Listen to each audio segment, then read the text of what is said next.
So I'm very honored to introduce Dr. Jan Slaski. Jan works out of Vegreville at the Alberta Innovates Technology Futures organization. They have a beautiful research facility that I had the pleasure of touring this past Friday. And Jan and I are working on a couple of projects right now, but we're really excited about building a more formal and complete partnership with AITF. And Jan is here to talk about the development of the hemp industry and hemp in general. So thanks, Jan. Thank you.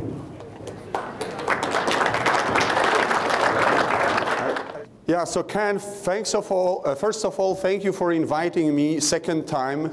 Thanks for having patience. As Ken alluded to, I was originally invited in December the 4th.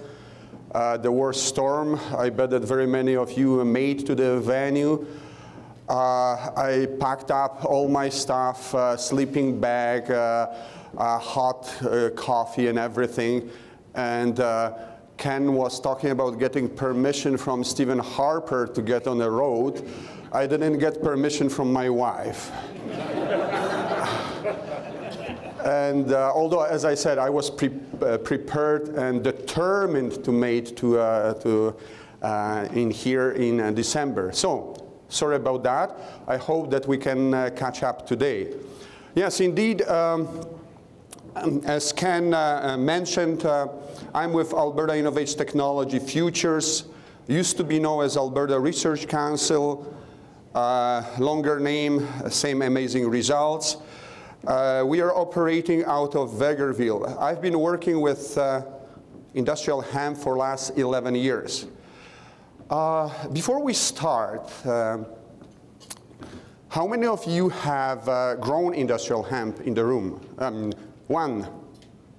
How many of you have seen, Ross, I'm not asking you, how many of you have seen hemp growing, industrial hemp growing in the field? Oh, excellent. So, and we'll be asking ourselves questions why you have seen and why you haven't grown industrial hemp so far. Anyhow, so as you can see, my title is Industrial Hemp, multi-purpose, high-value crop for the Canadian Prairies. So you have seen it, you haven't grown it, so I will explain to you quickly, give some background on hemp. So hemp is one of the oldest non-food fiber, multi-purpose fiber crops. One of the oldest, what does it mean? So it means that it originates from Central Asia and was, I will get there. I've heard your comment. Originates from Central Asia and was cultivated, proven cultivation 6.5 thousand years ago, long time ago. Greek name of hemp is cannabis. Have you heard this name, cannabis? I'm just asking. I'm just asking. But I bet that you don't know what does it mean. And I'm explaining. Cannabis means fragrant cane. Indeed, it is very aromatic. Indeed, those of you who have seen hemp grown in the field, you remember this nice, funny smell, interesting smell, produced by volatile compounds, not by THC. So, taxonomy of hemp has two subspecies. Cannabis sativa has two subspecies. Cannabis sativa, subspecies sativa, and Cannabis sativa, subspecies indica. Why indica? Because, as I said on the previous slide, it comes from India, from Central Asia. And these two subspecies differ in content of delta-9 tetrahydrocannabinol, commonly known as THC. So today I will be talking only about industrial hemp with THC content less than 0.3%. And I bet that this picture, are you familiar with this picture? Have you ever seen this picture, not this picture, have you ever seen hemp grown in here, in such a setup? Hands up? Okay, we are not talking about medicinal marijuana that contains up to 40% of THC. And you know what? And I please, if you in the future, when you will be talking about, you've never seen marijuana grown in the basement, sir? No, you were just trying to see this picture. Make the farm big. I want to. Just wanted to know if we have the same technology. Okay. Happens that recently at Alberta Innovates Technology Futures, we also work and provide services for medicinal marijuana, but in different capacity. Today, remember, today we are talking about industrial hemp. And please don't refer to industrial hemp as marijuana or cannabis or weed or whatever. Okay, please, this is really, really critical for public perception of the crop. If you're referring to industrial hemp as to weed or cannabis, it has this bad connotation, and people don't understand differences. By now, I understand that you can distinguish between these two, and what are different values. Okay, let's briefly discuss some features of industrial hemp. It's one of the fastest growing plants on earth. I took this picture on July 14th. It was Thursday. I went for an Ontario Hemp Alliance conference in Ontario. It was Thursday. I got back on Monday, was July 19, and in this 5 days, hemp grew that tall. So it means that rough calculation was 15 to 20 centimeters a day. It's one of the fastest growing terrestrial plant on earth is bamboo. Excellent. So the other characteristics of hemp that I want to touch is dioecious versus monoecious cultivars. What does it mean? Dioecious means that there are separate male and female plants in the field. And perhaps on this picture you cannot see well, but you can, I'm showing here that in some cultivars, as much as 50% of the plants are male. Male plants are useful and useless. They are useful to shed pollen, to pollinate female plants, and then they immediately after doing the job, and I think that this is like a pretty much biological principle, right? As soon as they do the job, they start dying off. So first of all, they don't, if we are growing hemp for grain, they don't produce, they don't set grain. If we produce hemp for dual purpose or for fiber, they die off quickly and generate a low quality fiber. Okay, so remember, dioecious cultivars, and very many, and hemp in natural state is dioecious. However, there is different type of hemp cultivars called monoecious, hermaphroditic, so it means that male and female flowers are on the same plant, and less than 1% has to be less than 1% of male plants. So this is our cultivar called Silesia, owned by Alberta Innovates Technology Futures, and I will be showing a few more slides of it. So what does it mean? So it means that if you, in case of dioecious cultivar, if you plant 100 hectares or acres, you will collect yield only from 50% of it. If you have a monoecious cultivar, you are just like planting 100 hectares, and you are collecting yield from 100 hectares. Okay? So yield of grain and fiber depends on cultivar type. Keep this in mind, dioecious versus monoecious cultivars. Can you see a bit, or you can see? Okay, excellent. So, as I said, as my title says, hemp is a multi-purpose crop. So has this multi-purpose means that generates grain that is source of oil and of protein. And primarily here in Canada, hemp is grown almost exclusively as of today for grain. However, I told you about this properties or capabilities of hemp producing huge biomass. Stalks are source of fiber, two types of fiber, long fiber and short fiber. I will elaborate a bit on it later on. This is, just like our nursery of our cultivar, dual-purpose cultivar Silesia, and as you can see, it grows pretty tall. This is actually around 4 meters. So, you saw hemp. You've never, just like with one exception, you've never grew hemp. So I will tell you just a quick story about hemp in Canada, history of hemp in Canada. According to historical sources, cultivation started in 1606, became popular in the beginning of 19th century, and at that time, guess what? Seeds were distributed for free. And actually, in some jurisdictions, farmers were penalized for not growing hemp. Why? Just simply because it was a crop plant that early pioneers to the country relied on, because it was used for cloths, just fiber, ropes. Otherwise, sailors couldn't come to North America. Paper, all paper was produced from hemp. And of course, a grain was used for oil, for food. They didn't have WD-40, right? And I remember, I came to Canada 21 years ago from Poland. I remember that we were using hemp oil. We didn't have WD-40, right? So keep in mind, hemp was one of these crops that allowed survival of early pioneers. So this long-lasted career of the crop collapsed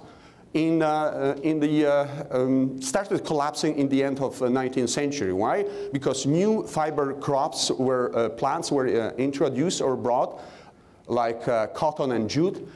I was talking about paper. Paper was produced from hemp and for flax. And in the late 19th century, this wood process was developed to produce paper from wood. But what was a real killer? The real killer was 1938. First of all, nylon, synthetic fiber, plastic, was patented. So for textile applications, importance of fiber crops like hemp was really diminished. But the real killer was 1938 Drug and Narcotic Act imposed on the territory of North America that prohibited cultivation, possession, selling, everything of cannabis sativa, including cannabis sativa subspecies sativa, and indica means marijuana, right? So in 1938, everything stopped. Just like this 4 centuries of career was seized. Okay, so here in Canada, we're really, really blessed, I think. I'm positive. Because in 1998, it became legal to grow industrial hemp. Again, industrial hemp, by definition, has to have less than 0.3% of THC, right? Excellent. So the 60-year-long ban was lifted by Health Canada. Hemp still remains a regulated crop. So it means that if you want to put your seeds in the ground, you have to fill up license, you have to obtain license application, you have to obtain license and to grow the crop, right? Why I said that we are really, it's like lucky to have it. Perhaps you follow what is happening south of the border. In the States, federal law prohibits growing industrial hemp. Some states, like Colorado and Washington, they started legalizing industrial hemp, but it's a very, very long journey and very long process. So what I'm saying that here, our Canadian farmers, we have great advantage over our neighbors south of the border, because we can take advantage of this multi-purpose crop and make money on it, right? So, as I said, 60-year gap, information gap, and this gap was all labor-intense cultivation and processing technologies. No breeding or very little breeding and research programs were conducted during this time where hemp was banned. And I think that the most important is that the new opportunities for industrial hemp came to the picture. So, hemp production in Canada, as I said, in 1998 was, the ban was lifted, and then what you can see, few spikes. You know, just like I was lifted, everybody was, you know, just like people heard about possibilities related to industrial hemp, so farmers started growing hemp. You know, just like was almost 15,000 hectares or 14,000 hectares grown in Canada a year after lifting the ban. So what happened afterwards, farmers are really good on growing crops. But as you know, that's what you did in an awesome way this year. But the point is that you also have to make money on it, right? You have to have places to sell it and to get some good return on. Okay? So lots of hemp was grown.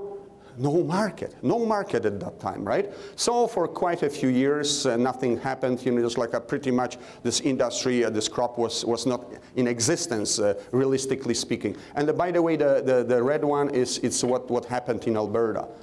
So, and in 2005, again, you know, just like let's try once again, and the same thing. You know, just like a production of the crop, but grain. Farmers ended up having bins full of hemp grain.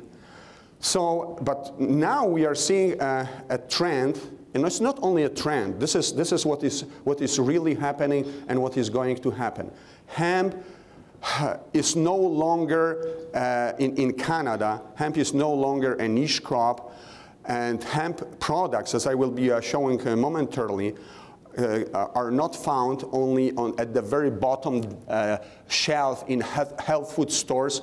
When I remember 5-6 years ago, you could go to a specialty store and see on these dusted bags or some of hemp grain or hemp hearts or hemp oil found on the very bottom. Now you go to main stores, to Safeway, to Costco, to you name it, and you will find hemp food products available, right? Am I right? Have you seen it? Have you ever used these products? Are you buying them regularly? You must be very rich because they are still expensive. And I will explain you, this is really good. Okay, so now what I'm talking about last 5 years, there is an upward trend. And last year we got 27,000 hectares grown, or 67,000 acres. Prediction for this year, for 2014, is 90,000 or between 90 to 100,000 acres. So it is like a, what, 15–20% increase from year to year. Why? Because I will be talking about markets for the crop. Okay? And Ken mentioned that here in southern Alberta, there is a prediction, what, Ken, you said 20,000 acres contracted? Yeah, absolutely. So, and as I said, hemp is grown in Canada presently almost exclusively for grain, right? At Alberta Innovates Technology Futures in Vegreville, we realized doing our research that also we have to take into consideration hemp fiber. And that's why we focused our efforts and our research on developing technologies and production systems for hemp fiber, because hemp fiber has potential to be a really valuable feedstock for several well-established industries. So to realize this potential that is in the crop, we developed a program, as I said, 10 years ago or 8 years ago, called From Seed to Final Product. And this program involves 4 aspects: feedstock development, fiber processing, biocomposite research, and market development. So in the feedstock development area, we have, or domain, we have 3 areas, 3 pillars of this domain, which is gene discovery, breeding cultivars adapted to the prairies, and agronomic studies. For gene discovery, we identify genes that are involved in fiber production. We are using we are using molecular biology tools, but keep this in mind because majority of hemp in Canada is grown organically. We are using non-GMO techniques. We are using molecular biology tools, non-GMO crops. And our objectives for this gene discovery study is to increase biomass, increase fiber, bast fiber, decrease lignin content for processing purposes, and of course, low THC. Actually, now we are working on a project with that would involve really, really low, less than 1.1% of THC. And we were developing mutant populations with altered fiber traits. Why? Because we wanted to generate variability. Oh, we have more hemp experts here in the room. The Rod is here. Hemp selection and breeding, we brought germplasms from around the world, 80 or so lines, evaluated and selected cultivars that performed the best under Alberta conditions. Happens, there's no bias in here, that when we compared, as far as fiber is concerned, when we compared different cultivars, both Canadian and coming from different jurisdictions, primarily European, that cultivar that was originally bred in Poland came on the top. And this is my breeding nursery of cultivar Silesia, the highest biomass producer. And we tested across Canada as far as just yield of grain and biomass yield is concerned. So we are doing maintenance breeding of this cultivar. And as I said, we initiated programs to develop new cultivars for the prairies. So agronomy trials. Ken was showing his, how do we call it? Octopus? No, flying octopus, right? So something like that. We don't have such fancy schmancy equipment. We have a regular chopper. No, we have Highland feeders next to us. One of the largest in central Alberta. Probably you've heard the Cotelca's, the largest, one of the largest, or the largest feedlot in central Alberta. Happens that they have choppers, so they flew over our agronomy plots. So we optimized or started developing optimization protocols for cultivation practices for Alberta. We claimed for Alberta at that time, but as a matter of fact, it was at the Vergerville site, specific to central province. And we tested seeding dates, densities, fertilizer rates, including cattle manure, forms, harvest dates, and you name it. At that time, we were testing cultivars that were available on Canada, or allowed for cultivation in Canada, because to grow as a farmer, as a producer, you cannot buy or get cultivar, any hemp cultivar. It has to be approved by Health Canada for cultivation in the country. So at that time we're using Canadian and European cultivars, and mostly European cultivars. Because you remember I was talking about hemp history. Industrial hemp was legalized in '98. However, in Europe, in Ukraine, France, Germany, Poland, Romania, you name it, hemp production, cultivation, breeding efforts were going on. So that's why when the crop was legalized in the country, we used those cultivars that came from Europe. The USOs are very popular. They are coming from Ukraine, for example, right? Okay, so quickly, effects of seeding date. Hemp is a short day plant, so it means that long days, like 17, 20 hours, at higher latitudes in northern Alberta, delay flowering. So it means, why is so important? Because hemp elongates, grows tall until seed flower heads are set. So it means that here in southern Alberta, which is Rod apparently appreciates shorter plants, right? So, however, if you are just like interested in biomass production, you want to delay flowering, right? So that's what we are talking when I talk to folks up north in the Peace Country. I'm telling them that yes, you guys have northern advantage. Surprisingly, because of your weather and climatic conditions and light conditions, you're having advantage as far as biomass production is concerned. So if you're growing hemp in the north, you're getting taller plants, more biomass, more fiber, right? So late maturing cultivars are preferred for fiber. Why? Because as I explained, more fiber is produced. Early maturing cultivars are preferred for seed production, and that's what is predominantly grown in here. And early seeding is recommended because good utilization of spring moisture. Okay, now I was alluding that hemp is multi-purpose crop. There's really myriads of hemp applications. First of all, grain applied for food products, and that's what is presently driving hemp, increasing acreages in Canada. Cosmetics and paints, varnish, lubricants, biodiesel, bioplastics. This list can go on and on. And also, I mentioned that you know, just like we can grow, and we do grow hemp for fiber applications, and there are two types of fiber. This core fiber called hurd, or pith as some people refer to, can be used for production of hempcrete, industrial absorbent.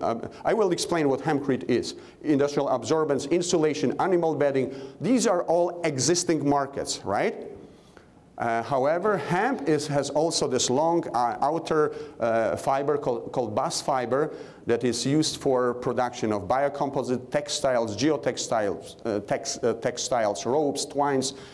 Again, this list goes on and on and on. I highlighted or bolded a few potential applications that I will quickly elaborate on.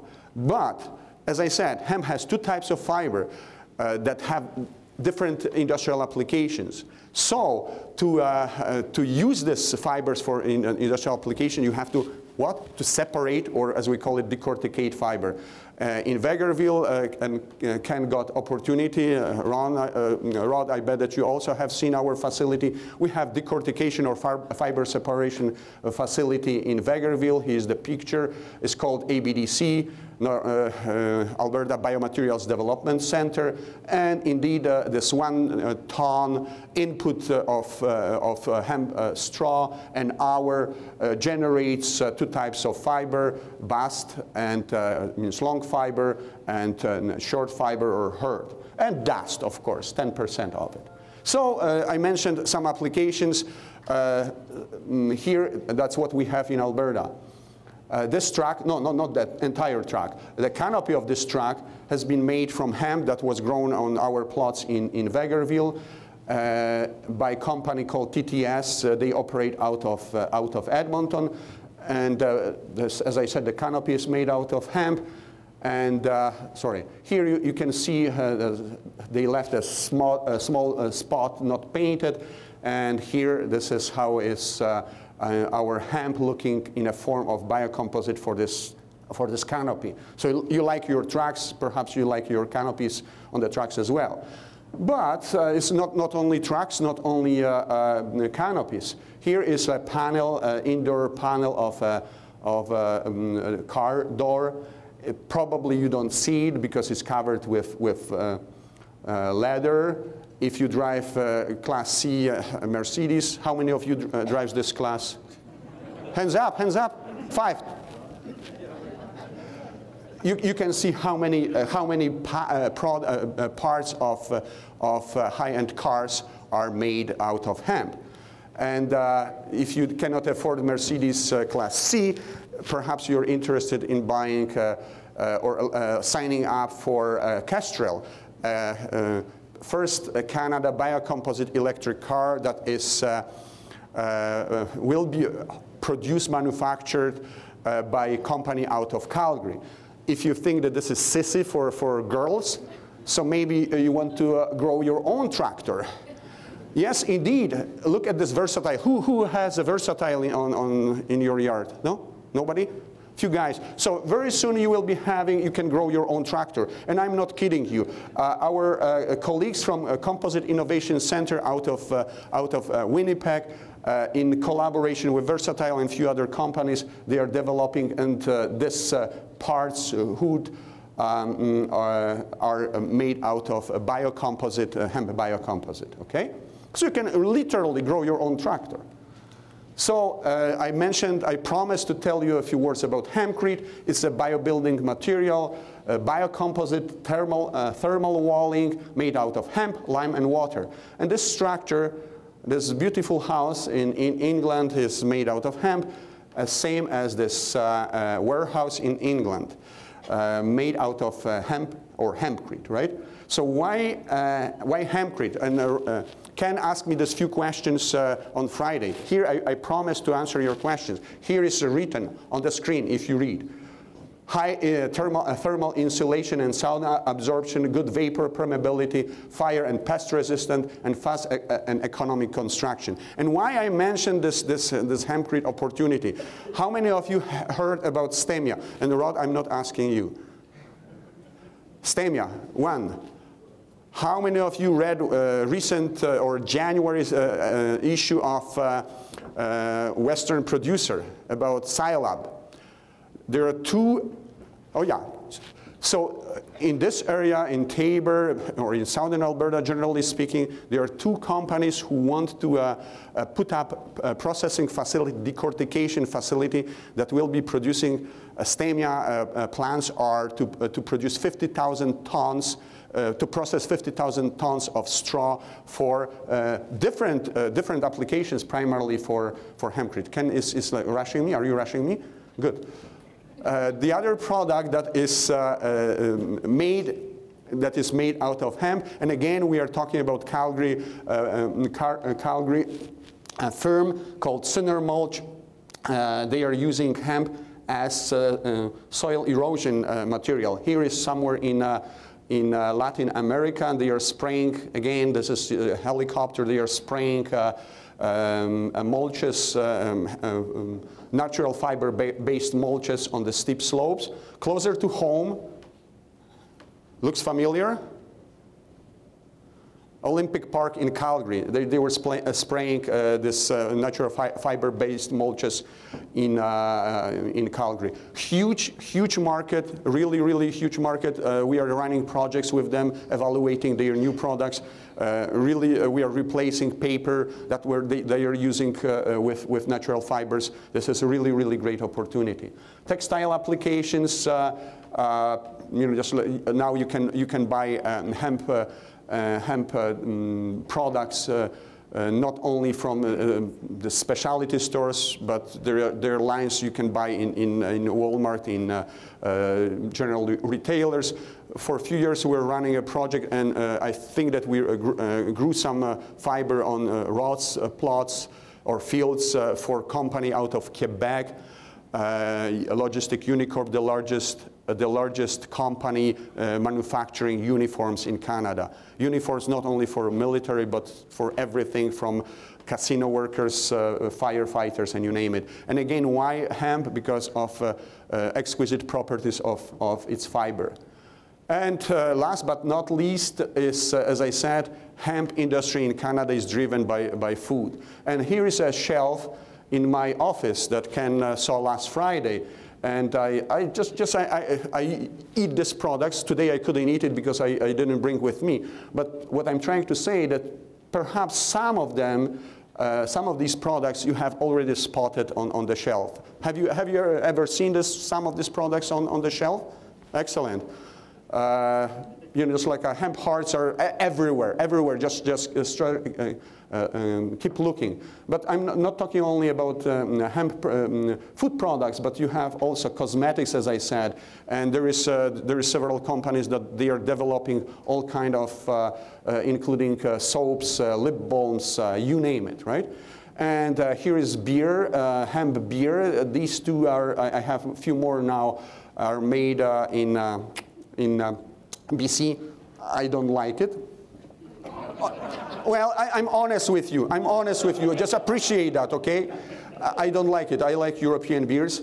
But, and I said the hemp seed for food, cosmetics, and more. And what is more? More is another Alberta-based product produced in Canadian Prairies. Okay, another poll. Who has ever tried this? Oh, come on. None? You're not supporting our Alberta economy? They were on Dragon's Den. It's well, vodka. Distilled, triple distilled in, it took half a year for me to destroy this bottle. I'm not a vodka drinker, right? I bought it simply to have on my display. No, seriously, I'm showing opportunity. They are not brewing or distilling from hemp. They are using hemp extract to give this pleasant nutty smell of the alcohol. Okay, just quickly. Why do people grow hemp? And we can, you know, like a few people can you know, just give testimony. Whenever I ask people, not only in Alberta, wherever in Canada, why you grow hemp, because I can make money on it. So this is the justification. And why 20,000 acres is going to be grown in here? Have you made money this last season on your staple crops? You did. Yes, you made money. Oh, come on, why are you mute? Who made money on your staple crops last? Everybody, excellent. But hemp doesn't count.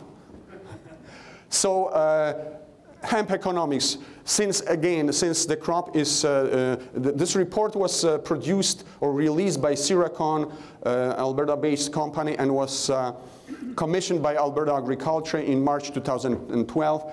And if you look at this busy table, you will see that there is a huge range as, you know, it's like a crop sales per acre, ranged from almost 300 to 800. Why? Because it was only very few farmers, not enough data to have a very solid information.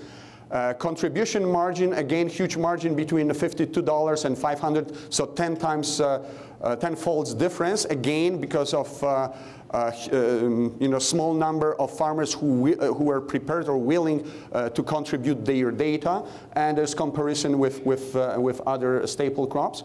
But what I want to show you, just like why we're talking about this increasing hemp acreage, why do people grow hemp? Because hemp export, Canadian hemp export, it's going through the roof. What I mean by that, again, last 4 years, now hemp export Canadian hemp export is roughly $40 million industry, right? And we are exporting, as Canadian producers, export seeds, export cake, oil is extracted, export oil, and export of fiber and straw is really small, is negligible, because production at this point of time it's really small. What I'm trying to show in here, that we are exporting primarily to the US, we are exporting, and other markets, we're exporting 80 to 85% of our Canadian production. So with this increasing acreages, and if you remember, just like expectation is that we'll get up to between 90 and 100,000 acres of the crop this year, export and ability to sell your crop will be still existing there. Okay, let's conclude. The future in my mind is bright. Hemp grain for food and cosmetic is rapidly, as I shown on the previous slide, is growing. Hemp fiber is attractive feedstock for several major industries: automotive, textile, and construction. And I mentioned about this two plants or two investors who will be locating or intend to locate their facilities in your area. Hemp has potential to be a mainstream crop and opportunities for Alberta farmers and processors, right? Because we are talking about entire value chain. And fiber processing facilities that are enablers of the industry are a reality on the prairies, because we have our facility, 1 ton facility in Vegreville, their facilities in Manitoba as well. So with that, I want to thank you, Ken, for inviting me, and thank you for your attention.